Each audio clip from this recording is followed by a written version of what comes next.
Baik, pertanyaan selanjutnya adalah bagaimana kriteria seseorang disebut kafir. Guru kami waktu di Mesir, Al-Arif Billah As-Sayyid Mukhtar bin Ali bin Muhammad bin Ahmad Ad-Dusuqi Al-Maliki Al-Husaini radhiyallahu anhu menjelaskan kepada kami dulu tentang orang disebut kafir itu yang mana. Beliau mengatakan, mendefinisikan kekufuran itu atau kafir itu adalah huwa al-kufru huwa an yunsaba ila Allahi ma tanazzaha anhu. Seseorang itu disebut kafir atau baru dia menjadi kafir apabila dia menyandarkan atau menyematkan kepada Allah apa yang Allah Maha Suci darinya. Jadi Allah Maha Suci dari beberapa hal. Jika kita mengatakan Allah itu memiliki atau beberapa hal ini ada pada diri Allah, maka sudah terjerumus pada kekufuran. Apa saja itu? Al-kam wal kaif wal ain wal nid wal dad wal syabih wal syarik wal mathil wal syarik wal zawjah wal walad. Itu ada 10. Yaitu apa tadi? Al-kam. Kam itu berapa? Berapa zatnya? Berapa tangannya? Berapa kakinya? Berapa mulutnya. Nah, Allah Maha Suci dari itu.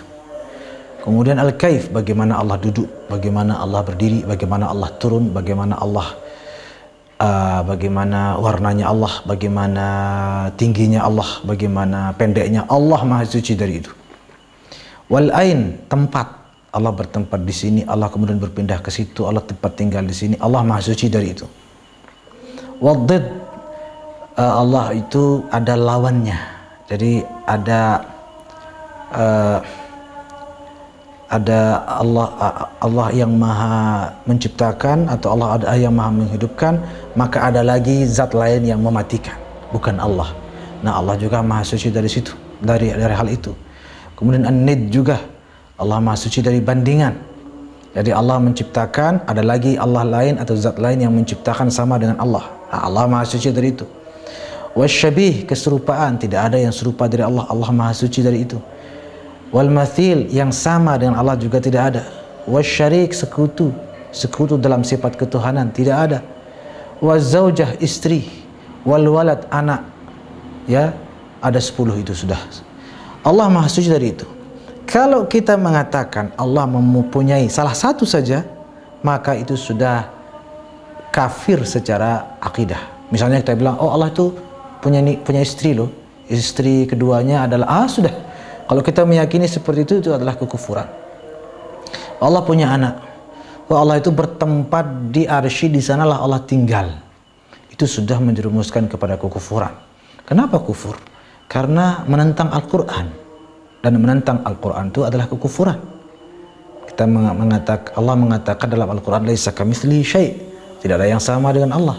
Kalau kita bilang Allah punya tempat tinggal, berarti kita mengatakan Allah sama dengan makhluk. Kalau sudah Allah sama dengan makhluk, itu keyakinan kita, berarti kita menentang Al-Quran. Kalau menentang Al-Quran, maka apalagi namanya selain kafir, wal'iyadzubillah. Begitu juga yang disebut dengan kafir adalah yang menentang al-ma'lumu fid din minad dini bid-darurah, yang sudah disepakati oleh semua ulama, tidak ada.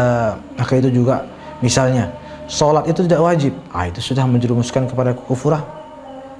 Puasa itu tidak wajib, tidak penting, itu nggak ada nama puasa dalam Islam, itu juga menjerumuskan kepada kekufuran.